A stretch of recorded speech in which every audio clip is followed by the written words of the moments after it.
ಧಾರಾವಾಹಿ ನೋಡ್ತಿದ್ದ ಹಾಗೇನೆ ಹೆಬ್ಬೆರಳೆತ್ತಿ ಲೈಕ್ ಒತ್ತಿ ನಿಮ್ಮ ಬಂಧು ಬಳಗದವ್ರ ಜೊತೆ ಶೇರ್ ಮಾಡ್ಕೊಂಡು ಅವರನ್ನು ಕಥೆ ಅಂಗಡಿಗೆ ಕರ್ಕೊಂಡು ಬನ್ನಿ. ಹಾಗೆ ಕಮೆಂಟ್ಸ್ ಹಾಕೋದನ್ನ ಮರಿಬೇಡಿ. ಯಾರೆಲ್ಲ ಮೊದಲನೇ ಸಲ ಕಥೆ ಅಂಗಡಿಗೆ ಭೇಟಿ ಕೊಡ್ತಾ ಇದ್ದೀರೋ ದಯವಿಟ್ಟು ಸಬ್ಸ್ಕ್ರೈಬ್ ಮಾಡ್ಕೊಂಡು ವಿಡಿಯೋ ನೋಡಿ. ಮಾಡ್ತೀರಾ ಅಲ್ವಾ? ಯಾರೋ ನನ್ನ ಹಿಂದೆ ಬರ್ತಾ ಇದ್ದಾರಲ್ಲ, ಯಾರಾದರೂ ಫಾಲೋ ಮಾಡ್ತಿದ್ದಾರಾ? ಪ್ರಣವ್ ಬರಕ್ಕೆ ಹೇಳಿದ್ರು ಅಂತ ನಾನು ಇಲ್ಲಿಗೆ ಬಂದೆ. ಪ್ರಣವ್ ಇನ್ನೂ ಬಂದಿಲ್ಲ. ಇದು ಯಾರೋ ಹಿಂದೆ ಬರ್ತಿದ್ದಾರಲ್ಲ, ನನ್ನನ್ನು ಮಾತಾಡ್ಸೋಕ್ಕೆ ಅಂತ ಆಗಿದ್ದಿದ್ದರೆ ಮಾತಾಡ್ಸಿರೋರು, ಕರೆದಿರೋರು. ಆದರೆ ಸುಮ್ಮನೆ ಹಿಂದೆ ಬರ್ತಾ ಇದ್ದಾರಲ್ಲ, ಏನು ಮಾಡೋದಪ್ಪ? ಒಂದ್ಸಲ ತಿರುಗಿ ನೋಡ್ಲಾ? ಸಾಧನಾ ಮೇಡಮ್, ನಿಮ್ಮ ಹತ್ರ ಮಾತಾಡಬೇಕಿತ್ತು. ನಿಮಗೆ ನಿಂತ್ಕೊಳ್ಳೋಕ್ಕಾಗಲ್ವೇನೋ? ಕೂತ್ಕೊಂಡು ಮಾತಾಡ್ಬೋದಾ? ಒಂದು ಇಂಪಾರ್ಟೆಂಟ್ ವಿಷಯ. ಹಾಂ ಸರಿ. ಅದೇನೋ ಮಾತಾಡಬೇಕು ಅಂದ್ರಲ್ಲ, ಹೇಳಿ. ನಿಮ್ಮ ಹತ್ರ ಹೇಗೆ ಮಾತು ಶುರು ಮಾಡಬೇಕೋ ಗೊತ್ತಾಗ್ತಾ ಇಲ್ಲ. ಆ್ಯಕ್ಚುಲಿ ನಾನು ನಿಮ್ಮ ಹತ್ರ ಮಾತಾಡ್ತಾ ಇದ್ದೀನಿ, ಮಾತಾಡೋಕ್ಕೆ ಬಂದಿದ್ದೀನಿ. ಇದು ಯಾವ ವಿಚಾರನೂ ಅವ್ರಿಗೆ ಗೊತ್ತಾಗಬಾರ್ದು. ಅವ್ರ ಪೇಚಾಟ ನೋಡೋಕ್ಕಾಗದೆ ನಾನು ಬಂದಿರೋದು. ನೀವು ಅದೇನು ಹೇಳ್ತಿದ್ದೀರೋ ನಂಗೊಂದು ಅರ್ಥ ಆಗ್ತಿಲ್ಲ. ದಯವಿಟ್ಟು ಅರ್ಥ ಆಗೋವಾಗ ಹೇಳಿ, ನನಗೂ ತುಂಬ ಕೆಲಸ ಇದೆ. ಹಾಂ ಸರಿ ಬಿಡಿ, ನೇರವಾಗಿ ವಿಷಯಕ್ಕೆ ಬರ್ತೀನಿ. ನಿಮಗೆ ಎಷ್ಟು ದುಡ್ಡು ಬೇಕೋ ಅಷ್ಟು ದುಡ್ಡು ಕೊಡ್ತೀನಿ. ನೀವು ಈ ಕಾಂಪಿಟೇಷನಲ್ಲಿ ವಿನ್ ಆಗಬಾರ್ದು. ನೀವೇನು ಹೇಳ್ತಾ ಇದ್ದೀರಾ? ನೀವು ದುಡ್ಡು ಕೊಡೋದಂತೆ, ನಾನು ಕಾಂಪಿಟೇಷನಲ್ಲಿ ಸೋಲೋದಂತೆ, ಏನು ಹೇಳ್ತಿದ್ದೀರಾ ನೀವು? ನಿಮಗೆ ನಿಜವಾಗ್ಲೂ ಅರ್ಥ ಆಗ್ತಿಲ್ವೋ ಅಥವಾ ಅರ್ಥ ಆದ್ರೂ ಅರ್ಥ ಆಗದೆ ಇರೋ ಹಾಗೆ ನಡ್ಕೋತಾ ಇದ್ದೀರೋ ನನಗೆ ಗೊತ್ತಿಲ್ಲ. ನೀವೀಗ ಸಿಂಗಿಂಗ್ ಕಾಂಪಿಟೇಷನಲ್ಲಿ ಇದಿರ್ತಾನೆ, ನಿನ್ನದ ಟಿ ವಿಲಿ ಬರ್ತಿದ್ದಿರ್ತಾನೆ, ಫೈನಲಿಸ್ಟ್ ಆಗಿದ್ದಿರ್ತಾನೆ. ಅಂದಮೇಲೆ ಅದೇ ಕಾಂಪಿಟೇಷನಲ್ಲಿ ನೀವು ವಿನ್ ಆಗ್ತೀರಾ ಅಂತಲೇ ಎಲ್ಲರೂ ನಂಬಿದಾರೆ ತಾನೆ? ನೀವು ಹೇಳಿದಾಗೆ ನಾನು ಫೈನಲಿಸ್ಟ್ ಆಗಿದ್ದೀನಿ, ಆದರೆ ಟ್ರೋಫಿ ನನಗೇ ಬರುತ್ತೆ ಅಂತ ಯಾವ ಆಧಾರದ ಮೇಲೆ ಹೇಳ್ತೀರಾ? ನನಗಂತೂ ನಂಬಿಕೆ ಇಲ್ಲಪ್ಪ. ನೀವೇ ಗೆಲ್ಲೋದು ಅಂತ ನಿಮಗೂ ಗೊತ್ತಿರತ್ತೆ, ಸುಮ್ಮನೆ ಪೋಸ್ ಕೊಡ್ತಿದ್ದೀರಾ. ಅದು ಬಿಡಿ, ನಾನು ಮಾಡ್ತಿರೋದು ರಿಕ್ವೆಸ್ಟ್ ಅಂತನಾದರೂ ತಿಳ್ಕೊಳ್ಳಿ, ಆರ್ಡರ್ ಅಂತಾದರೂ ತಿಳ್ಕೊಳ್ಳಿ, ಧಮ್ಕಿನಂತಾದರೂ ತಿಳ್ಕೊಳ್ಳಿ, ಏನಾದರೂ ತಿಳ್ಕೊಳ್ಳಿ. ಆದರೆ ನೀವು ಮಾತ್ರ ಫೈನಲಿಗೆ ಬರಲೇಬಾರ್ದು, ಅಲ್ಲಿ ಕಾಂಪಿಟೇಷನಲ್ಲಿ ಬರಬಾರ್ದು. ಅಕಸ್ಮಾತ್ ಬಂದ್ರೂ ನೀವು ಚೆನ್ನಾಗಿ ಹಾಡು ಹೇಳಬಾರ್ದು. ನಮ್ಮ ಕಡೆ ಹುಡುಗ ಅಭಿರಾಮ್ಗೆ ಫಸ್ಟ್ ಪ್ರೈಸ್ ಬರಬೇಕು. ಅಯ್ಯೋ ದೇವ್ರೆ, ಇದೇನಿದು? ಮಾತು ಸಾಫ್ಟಿಂದ ಶುರುವಾಗಿ ಬೇರೆ ಕಡೆನೇ ಹೋಗ್ತಾ ಇದೆ. ಅಯ್ಯೋ ದೇವ್ರೆ, ಈಗೇನು ಮಾಡೋದು? ಇಲ್ಲ ಇಲ್ಲ, ಹೆದರ್ಕೋಬಾರ್ದು. ನನ್ನ ಕೈಲಿ ಎಷ್ಟಾಗುತ್ತೋ ಅಷ್ಟು ಹೋರಾಟ ಮಾಡಲೇಬೇಕು. ಹಾಂ ಹಾಂ, ನಾನೇ ನಿಮಗೆ ಧಮಕಿ ಹಾಕಲ್ಲ, ಅಲ್ಲ ಬಗ್ಗದೇ ಇದ್ರೆ ಅಂತ ಹೇಳಿದ್ದು. ಅಷ್ಟರವರೆಗೂ ನೀವೇನು ತಗೊಂಡೋಗಲ್ಲ ಬಿಡಿ. ನೀವು ನೋಡೋಕ್ಕೆ ಎಷ್ಟು ಇನ್ನೋಸೆಂಟ್ ಆಗಿದ್ದೀರೋ, ನಿಮ್ಮ ವರ್ತನೆಯಲ್ಲೂ ಇನ್ನೋಸೆನ್ಸಿ ಕಾಣ್ತಾ ಇದೆ. ಹಾಗಾಗಿ ಮಾತಲ್ಲೇ ಎಲ್ಲ ಬಗೆಹರಿಬೋದು ಅಂತ ಅನ್ಕೋತಾ ಇದ್ದೀನಿ. ನೋಡಿ ಮೇಡಮ್, ನಮ್ಮ ಅಭಿರಾಮ್ ಇದ್ದಾನಲ್ಲ, ಅವನು ಈ ಕಾಂಪಿಟೇಷನಲ್ಲಿ ಪ್ರೈಸ್ ತಗೋಬೇಕು, ತಾನೇ ಫಸ್ಟ್ ಬರಬೇಕು ಅಂತ ತುಂಬ ವರ್ಷದಿಂದ ಕನ್ಸ್ಕೊಂಡಿದ್ದಾನೆ, ಆಸೆ ಇಟ್ಕೊಂಡಿದ್ದಾನೆ. ಅವನ ಈ ಆಸೆನ ಯಾರಾದರೂ ಮುರಿದ್ರೆ ನಮ್ಗೆ ಯಾರಿಗೂ ಸಹಿಸ್ಕೊಳಕ್ಕಾಗಲ್ಲ. ಅವನ ಕಣ್ಣಲ್ಲಿ ನೀರು ಬಂದರೆ ನಮಗೆ ತಡ್ಕೊಳಕ್ಕಾಗಲ್ಲ. ಆಮೇಲೆ ಅದು ಇನ್ನೇನಾದರೂ ತೊಂದರೆ ಆದರೆ ಅಂತ ಅದಕ್ಕೆ ನಿಮಗೆ ಸಾಫ್ಟಲ್ಲೇ ಕೇಳ್ಕೊತಾ ಇದ್ದೀನಿ ಮೇಡಮ್. ನೀವು ಅರ್ಥ ಮಾಡ್ಕೋತೀರಾ. ಜೀವನದಲ್ಲಿ ರಿಸ್ಕ್ ತಗೋಬಾರ್ದು ಅಂತ ನಿಮಗೂ ಗೊತ್ತಿದೆ. ನೀವು ರಿಸ್ಕ್ ತಗೊಳ್ಳೋ ಅಷ್ಟು ಗಟ್ಟಿಗಿತ್ತಿ ಅಲ್ಲ. ಫಿಸಿಕಲಿ ಹ್ಯಾಂಡಿಕ್ಯಾಪ್ ಬೇರೆ. ಸುಮ್ಮನೆ ಒಂದು ಪ್ರೈಸ್ಗೋಸ್ಕರ ಯಾಕೆ ಇವೆಲ್ಲ ತಗೋತೀರಾ ರಿಸ್ಕು ಅಂತ. ನನ್ನ ವಿಷಯ ಬಿಟ್ಬಿಡಿ.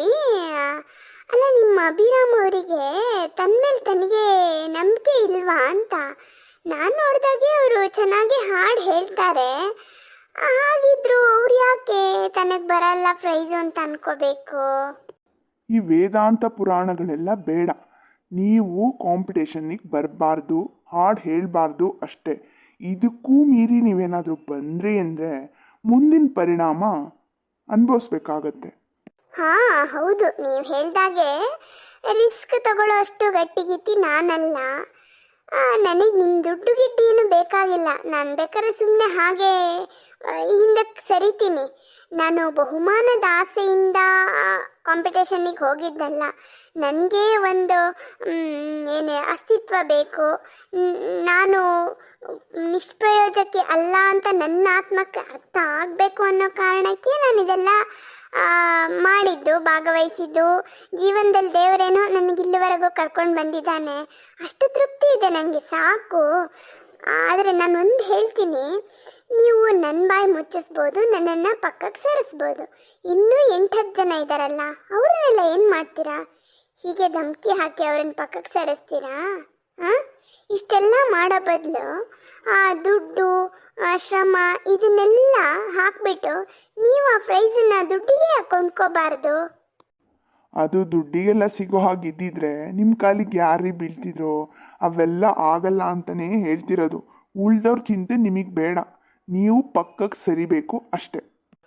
ನೀವು ಯಾರು ಏನು ಎತ್ತ ನನಗೆ ಗೊತ್ತಿಲ್ಲ ಇವರೇ. ನಾನೇನಾದರೂ ಈ ಕಾಂಪಿಟೇಷನಿಗೆ ಹೋಗಲ್ಲ ಅಂತ ಹಿಂದಕ್ಕೆ ಸರಿದ್ರೆ ಯಾರೂ ಸುಮ್ಮನೆ ಬಿಡಲ್ಲ, ನನಗೆ ಫೋನ್ ಮಾಡ್ತಾರೆ. ಅವಾಗ ನಾನು ಇರೋ ವಿಷಯನ ಹೇಳಬೇಕಾಗತ್ತೆ, ಗೊತ್ತಾಯ್ತಾ? ಮತ್ತು ನೀವು ಹೇಳಿದ್ರಿಂದ ನಾನು ಅಲ್ಲಿ ಕೆಟ್ಟದಾಗ ಹೇಳೋಕ್ಕಾಗಲ್ಲ, ಆಡೋದಕ್ಕಾಗಲ್ಲ. ಅಲ್ಲಿ ಹೋದಾಗ ನನ್ನ ಮಾನಸಿಕ ಸ್ಥಿತಿ ಅಥವಾ ನನ್ನ ಶಾರೀರಿಕ ಸ್ಥಿತಿ ಹೆಂಗಿರುತ್ತೋ ಗೊತ್ತಿಲ್ಲ ನನಗೆ. ಅಲ್ಲಿ ನಾನು ಹೇಗೆ ಹಾಡೋಕ್ಕೆ ಸಾಧ್ಯ ಆಗುತ್ತೋ ನಾನು ಹಾಗೆ ಹಾಡು ಹೇಳ್ತೀನಿ. ಅದಕ್ಕೆ ತಕ್ಕನಾಗಿದ್ದು ಪ್ರತಿಫಲ ನನಗೆ ಸಿಗೋ ಹಾಗಿದ್ರೆ ಸಿಕ್ಕೇ ಸಿಗತ್ತೆ. ಇಷ್ಟಕ್ಕೂ ನಾನು ಅದನ್ನು ನಂಬ್ಕೊಂಡು ಕೂತಿಲ್ಲ. ನನ್ನ ಪ್ರಯತ್ನ ನಾನು ಮಾಡ್ತೀನಿ ಅಷ್ಟೆ. ಅಲ್ಲಿ ಹೋಗೋರಾಗಷ್ಟು ನಮ್ಮ ಪ್ರಯತ್ನ. ಹೋಗಿ ನಾವು ಹಾಡು ಹೇಳಿ ಬಂದಮೇಲೆ ಆಮೇಲೆ ನಮ್ಮ ಕೈಯಲ್ಲಿ ಏನೂ ಇರಲ್ಲ, ಅವೆಲ್ಲ ದೇವಿಗೆ ಬಿಟ್ಟು ವಿಚಾರ. ನಿಮ್ಮ ಕಂತೆ ಪುರಾಣ ಕೇಳಕ್ಕೆ ಬಂದಿಲ್ಲ ರೀ, ಸೈಡಿಗೆ ಸರಿರಿ ಅಂದರೆ ಸರಿರಿ ಅಷ್ಟೇ. ಸರಿ ಆಯಿತು, ನಾನು ಸೈಡಿಗೆ ಸರಿತೀನಿ. ನನ್ನ ಈ ಪ್ರಶ್ನೆಗೆ ಉತ್ತರ ಕೊಡಿ, ಉಳ್ದವ್ರನ್ನೇನು ಮಾಡ್ತೀರಾ? ಆಯಿತು, ಅವ್ರನ್ನೂ ಇದೇ ಥರ ಧಮಕಿ ಹಾಕಿ ನಿಮ್ಮ ಅಭಿರಾಮ್ ಒಬ್ಬರೇ ಹೋಗಿ ಪ್ರೈಸ್ ತಗೊಂಡ್ರು ಅಂತ ಅಂದ್ಕೊಳ್ಳಿ. ಅದು ಅಸಾಧ್ಯ, ಯಾರು ಹಾಗೆ ಸುಮ್ಮನೆ ಬಿಡಲ್ಲ. ಹೋಗಲಿ, ಆ ಖುಷಿ ನಿಮಗೆ ಎಷ್ಟು ದಿನ ಉಳಿಯುತ್ತೆ? ಇಲ್ಲ, ನಾವೆಲ್ಲರೂ ಇದ್ದು ನಾವೆಲ್ಲರೂ ತುಂಬ ಕೆಟ್ಟದಾಗಿ ಹಾಡು ಹೇಳಿ ನಿಮ್ಮ ಅಭಿರಾಮ್ ಒಬ್ಬರಿಗೆ ಪ್ರೈಸ್ ಸಿಕ್ತು ಅಂತಲೇ ಅಂದ್ಕೊಳ್ಳಿ. ಆ ಖುಷಿ ಎಷ್ಟು ದಿನ ಇರುತ್ತೆ ಯೋಚನೆ ಮಾಡಿದ್ದೀರಾ? ಒಂದು 4 ದಿನ ಎಲ್ಲರೂ ನಿಮ್ಮನ್ನು ಕೊಂಡಾಡ್ಬೋದು, ನಿಮ್ಮನ್ನಂದರೆ ಅವರು ಅಭಿರಾಮನ್ನ ಕೊಂಡಾಡ್ಬೋದು. ಆಮೇಲೆ ಆಮೇಲೆ ಆ ಜೀವನ ಪೂರ್ತಿ ಆ ಖುಷಿ ಇರೋದು ನಿಮ್ಮ ಅಭಿರಾಮ್ಗೆ ಮತ್ತು ನಿಮ್ಗಳಿಗೆ ಮಾತ್ರ, ಇಡೀ ಪ್ರಪಂಚಕ್ಕಲ್ಲ. ಯಾಕೆ ಅಂದರೆ ಈ ಹಿಂದೆ ಸಾಕಷ್ಟು ಸೀಸನ್ಗಳು ಬಂದೋಗಿದೆ, ಸಾಕಷ್ಟು ಜನ ಫಸ್ಟ್ ಪ್ರೈಸ್ ತಗೊಂಡು ಹೋಗಿದ್ದಾರೆ. ಮುಂದೆನೂ ಮತ್ತಷ್ಟು ಮಗದಷ್ಟು ಬರೋದಿದೆ. ಆಗಲೂ ಸಾಕಷ್ಟು ಹೊಸ ಹೊಸ ಗಾಯಕರು ಗಾಯಕಿಯರು ಬರ್ತಾರೆ. ಇದು ನಿಂತು ನೀರಲ್ಲ, ಕೊಚ್ಕೊಂಡು ಹೋಗ್ತಾನೇ ಇರುತ್ತೆ. ಹೊಸ ನೀರು ಬಂದಾಗ ಹಳೆ ನೀರು ಹೋಗೇ ಹೋಗುತ್ತೆ, ಕೊಚ್ಕೊಂಡು ಹೋಗುತ್ತೆ. ಯಾವುದೇ ಕ್ಷೇತ್ರದಲ್ಲಿ ಅದೃಷ್ಟ, ಭಕ್ತಿ, ಶ್ರದ್ಧೆ, ತಾಳ್ಮೆ, ಏಕಾಗ್ರತೆ, ಪ್ರಾಮಾಣಿಕತೆ ಇದ್ದರೆ ಭದ್ರವಾಗಿ ನೆಲೆಯೂರ್ತಾರೆ. ದುರಾದೃಷ್ಟ, ದುರ್ಬುದ್ಧಿ, ದುರಹಂಕಾರ ಇದ್ದವರು ಹೇಳ ಹೆಸರಿಲ್ಲದೆ ಹೊರಟೋಗ್ತಾರೆ. ಕಾಲನ ಜರಡಿ ಆಟದಲ್ಲಿ ಜೊಳ್ಳುಗಳು ಉದ್ರೋಗುತ್ತೆ, ಗಟ್ಟಿ ಕಾಳು ನಿಲ್ಲುತ್ತೆ, ಗೊತ್ತಾಯ್ತಾ? ನೀವು ಈ ಥರ ಎಲ್ಲ ಚೀಪ್ ಗಿಮಿಕ್ ಮಾಡಿ ಗೆಲ್ತೀನಿ ಅಂತ ಅನ್ಕೋಬೇಡಿ. ಒಳ್ಳೆ ಮಾತಿಗೆಲ್ಲ ಬಗ್ಗೋಳಲ್ಲ ಅಂತ ಕಾಣುತ್ತೆ. ನಾನು ಯಾರು ಅಂತ ನಿನಗೆ ತೋರಿಸ್ತೀನಿ. ನಿನ್ನ ಏಯ್, ಯಾರೋ ನೀನು? ಸುಮ್ಮನೆ ಸೈಡಿಗೆ ಹೋದ್ರೆ ಆಯಿತು, ಇಲ್ಲ ಅಂದರೆ ನಿನ್ನ ಮೈ ಮೂಳೆಗಳೆಲ್ಲ ಮುರಿದು ಹಾಕ್ಬಿಡ್ತೀನಿ. ಹೌದಾ? ನನ್ನ ಮೈ ಮೂಳೆ ಮುರಿತೀಯೋ ನಿನ್ನ ಮೈ ಮೂಳೆ ಮುರ್ಕೋತೀಯೋ ನೋಡೇ ಬಿಡೋಣ. ಬಾರೋ. ಬೇಡ, ನನ್ನ ತಂಟೆಗೆ ಬರಬೇಡ. ಬೇಡ ಬೇಡ ಕಣ ಗುಂಡ. ಇಷ್ಟೊತ್ತು ಇಲ್ಲಿ ನಡೆದಿರೋ ಡ್ರಾಮನೆಲ್ಲ ರೆಕಾರ್ಡ್ ಮಾಡಿಕೊಂಡು ನಮ್ಮ ಫ್ರೆಂಡ್ ವಿನೀತಂಗೆ ಕಳಿಸ್ಬಿಟ್ಟಿದ್ದೀನಿ. ಅಲ್ಲಿಂದ ಸೀದಾ ಮೀಡಿಯಾಗೆ ಹೋಗುತ್ತೆ. ನೀನು ಏನಕ್ಕೆ ಸುಮ್ಮನೆ ಕೈ ನೋಯಿಸ್ಕೋತೀಯಾ? ಓ ಹೌದಾ ಅಣ್ಣ, ಸರಿ ಸರಿ ಸರಿ, ಮಿಕ್ಕಿದ್ ನೀವೇ ನೋಡ್ಕೊಳ್ಳಿ. ವಿಲನ್ಗೆ ಬುದ್ಧಿ ಕಲ್ಸಕ್ಕೆ ಹೀರೋನೇ ಮುಂದೆ ಬರಬೇಕು. ನಾನು ಸೈಡಿಗೆ ಹೋಗ್ತೀನಿ, ನೀವು ಈ ಕಡೆ ಬನ್ನಿ. ನೀವು ಯಾಕೆ ಸಾಧನ ಅವರನ್ನ ಹೆದರಿಸ್ತಾ ಇದ್ರಿ? ಮೊದಲು ಒಳ್ಳೆ ಮಾತಿಂದ ಕೇಳ್ಕೊಂಡೆ, ಬಗ್ಲಿಲ್ಲ, ಅದಕ್ಕೆ ಹೆದರ್ಸಕ್ಕೆ ಹೋದೆ. ಈ ಸಾಧನ ಅವರು ಕಾಂಪಿಟೇಷನ್ನಲ್ಲಿ ಭಾಗವಹಿಸಬಾರ್ದು ಅಷ್ಟೆ. ಹೌದಾ? ಯಾಕೆ? ಯಾಕೆಂದರೆ ನಮ್ಮ ಕಡೆ ಅಭಿರಾಮ್ ಫಸ್ಟ್ ಪ್ರೈಸ್ ತಗೋಬೇಕು ಅದಕ್ಕೆ. ಓಹೋ, ಒಳ್ಳೇದಾಯ್ತು.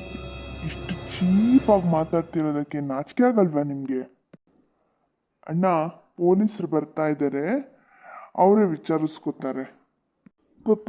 ಪೊಲೀಸಾ? ಬೇಡ ಬೇಡ ಬಿಡಿ. ಬೇಡ ಬಿಡಿ ಅಂತ ಮಾತಲ್ಲಿ ಹೇಳಿದ್ರೆ ಬಿಡೋರು ಯಾರು? ಬರ್ಕೊಡಿ. ಬರ್ಕೊಡ್ಬೇಕಾ? ಏನಂತ? ಸಾಧನಂಗೇನಾದ್ರೂ ತೊಂದರೆ ಆದರೆ ಅದಕ್ಕೆ ಕಾರಣ ನೀನೇ ಅಂತ ಬರ್ಕೊಡು. ಇಲ್ಲ, ಹಾಗೆಲ್ಲ ಬರ್ಕೊಡೋಕ್ಕಾಗಲ್ಲ. ಸರಿ ಸರಿ, ನಮಗೇನು ಬರ್ಕೊಡೋದು ಬೇಡ. ಈಗ ಪೊಲೀಸ್ ಬರ್ತಾರಲ್ಲ, ಅವ್ರಿಗೆ ಬರ್ಕೊಡಿರಂತೆ. ಸರಿ ಆಯಿತು, ನೀವೇನು ಹೇಳ್ತೀರೋ ಅದನ್ನು ಬರ್ಕೊಡ್ತೀನಿ. ಆದರೆ ಈ ವಿಚಾರ ಎಲ್ಲೂ ಪಬ್ಲಿಕ್ ಆಗಬಾರ್ದು, ಆಮೇಲೆ ನಮ್ಮ ಅಭಿರಾಮಿಗೆ ತೊಂದರೆ ಆಗತ್ತೆ. ಹೋಗ್ಲಿ ಬಿಟ್ಬಿಡಿ, ಇದನ್ನ ಮುಂದುವರ್ಸೋದು ಬೇಡ. ನೋಡಿದ್ಯೇನೋ ಅಯೋಗ್ಯ, ನೀನು ಇಷ್ಟೆಲ್ಲ ಕಾಟ ಕೊಟ್ರು ಬಿಟ್ಬಿಡು ಅಂತ ಹೇಳ್ತಾ ಇದ್ದಾರೆ. ಇದು ಹೆಣ್ಣಿನ ದೊಡ್ಡ ಗುಣ. ಅಂತ ಹೆಣ್ಣಿಗೆ ಹೀಗೆಲ್ಲ ಮಾತಾಡ್ತೀಯಲ್ಲ, ನಿನ್ನ ಜನ್ಮಕ್ಕಿಷ್ಟು. ಮೊದಲು ಅವಳಿಗೆ ಸಾರಿ ಕೇಳು. I am so sorry madam. ಪರವಾಗಿಲ್ಲ ಬಿಡಿ, ನಿಮ್ಮ ಅಭಿರಾಮ್ಗೆ ಚೆನ್ನಾಗಿ ಪ್ರಾಕ್ಟೀಸ್ ಮಾಡಕ್ಕೆ ಹೇಳಿ. ಮತ್ತು ಈ ಕಾಂಪಿಟೇಷನ್ ಎಲ್ಲ ಅಂದರೆ ಸಮುದ್ರ ಇದ್ದ ಹಾಗೆ. ಸಮುದ್ರದಲ್ಲಿ ಎಷ್ಟು ನೀರಿದ್ರೂ ನಮಗೆ ಸಿಗೋದು ನಮ್ಮ ಕೈಲಿ ಎಷ್ಟು ದೊಡ್ಡ ಪಾತ್ರೆ ಇದೆಯೋ ಅಷ್ಟು ನೀರು ಮಾತ್ರ. ಇದನ್ನ ನೆನಪಲ್ಲಿ ಇಟ್ಕೊಳಕ್ಕೆ ಹೇಳಿ. ಈಗ ಇದೆಲ್ಲ ಯೋಚನೆ ಬಿಟ್ಟು ಚೆನ್ನಾಗಿ ಪ್ರಾಕ್ಟೀಸ್ ಮಾಡಕ್ಕೆ ಹೇಳಿ. ಸರಿ ಆಯಿತು ಮೇಡಮ್. ಹೋಗು. ಸರ್, ಸಾರಿ ಸರ್, ಈ ವಿಚಾರನ ಇಲ್ಲಿಗೆ ಬಿಟ್ಬಿಡಿ, ಪೊಲೀಸಿಗೆಲ್ಲ ಹಿಡ್ಕೊಡ್ಬೇಡಿ. ಇದೊಂದು ಸಲ ಬಿಡ್ತಾ ಇದ್ದೀನಿ, ಇನ್ನೇನಾದರೂ ಇದು ರಿಪೀಟ್ ಆದರೆ ಆಗ ಮಾತ್ರ ಯಾರು ಏನೇ ಹೇಳಿದ್ರು ನಾನು ಕೇಳೋನಲ್ಲ. ಹೋಗು ಈಗ ಒಬ್ಬನೇ ಹೋಗಿ ತುಂಬ ಜನರ ಜೊತೆಗೆ ಬರ್ಬೋದು ಅಂತ ತಿಳ್ಕೊಬೇಡ. ಪೊಲೀಸ್ ಇದ್ದಾರಲ್ಲ, ಪೊಲೀಸ್ ಸಬ್ ಇನ್ಸ್ಪೆಕ್ಟರ್, ಅವ್ರು ನನ್ನ ಕಸಿನ್ ಬ್ರದರು. ಅಯ್ಯೋ ಹೌದಾ? ತಪ್ಪಾಯ್ತಣ್ಣ, ತಪ್ಪಾಯ್ತು, ನನ್ನನ್ನು ಬಿಟ್ಬಿಡು. ನಿಧಾನ ಹೋಗು. ಯಾರೋ ನಿನ್ನ ಕಸಿನ್ ಬ್ರದರು? ಸುಮ್ಮನೆ ಒಂದು ಬಿಲ್ಡಪ್ಪಿಗಿರಲಿ ಅಂತ ಬಿಟ್ಟೆ ಅಣ್ಣ. ಸುಮ್ಮನಿರು ನೀನು. ಅದು ಬಿಟ್ಟು ಹಾಕೋ, ನಾನು ಮನೆಗೆ ಹೋಗ್ತೀನಿ, ನೀನು ಅತ್ತಿಗೆ ಜೊತೆಗೆ ಮಾತಾಡ್ಕೊಂಡು ಬಾ. ಇವ್ರು ಯಾರು ಪ್ರಣವ್? ಇವನು ನನ್ನ ಕಸಿನ್ ಬ್ರದರ್ ನಿತಿನ್ ಅಂತ, ನಿನ್ನ ದೊಡ್ಡ ಅಭಿಮಾನಿ. ನಿನ್ನನ್ನು ಮೀಟ್ ಮಾಡಬೇಕು ಅಂದ, ಅದಕ್ಕೆ ಕರ್ಕೊಂಡು ಬಂದೆ. ನೀವು ನನ್ನ ಅತ್ತಿಗೆ ಅಂತ ತಿಳಿದು ತುಂಬಾನೇ ಖುಷಿ ಆಯಿತು.